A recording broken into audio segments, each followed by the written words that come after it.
chia viên ban cua tệ chia tư chụp đã tu sắp đây được nòng học bài khảo tiền tư nè chùm niên ban bờ miên tha bảo đặt nòng học bài khảo khảo mốc ai nâng vay khôi mê chỉ vết chiên tự đọc ọt côn rồi có ai cát mà hà rít hãy bật đặt nâng nòng học bài khăn cáo ai vay chữ nón nâng cát chùm ngư xanh tiền giống tự tam nè chùm niên nâng nè sra chiêu một pi sạc về chia lai Newcastle nâng nòngประเทศ Australia បានសិក្សានឹងវិភាគយ៉ាងលម្អិតរហូតឃើញថារលកវិទ្យុសកម្មដែលបញ្ចេញពីទូរស័ព្ទដៃអាចប៉ះពាល់ទៅដល់គុណភាពមេជីវិតឈ្មោលនិងធ្វើឲ្យខូច DNA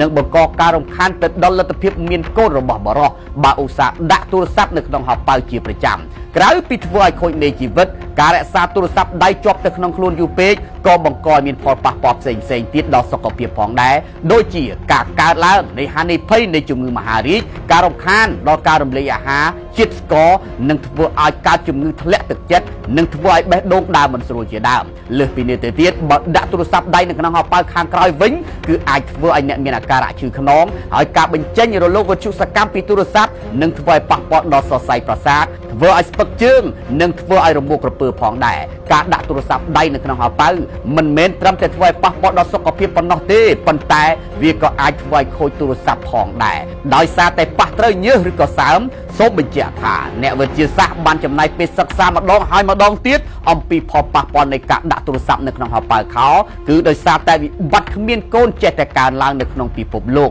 ពលនៅក្នុងចំណោមពលរដ្ឋទាំងមូលនៅលើពិភពលោកមាន 14% ទៅហើយដែលគ្មានកូនហើយនៅក្នុងនោះអ្នកដែលមានបញ្ហាភាគច្រើនគឺបុរស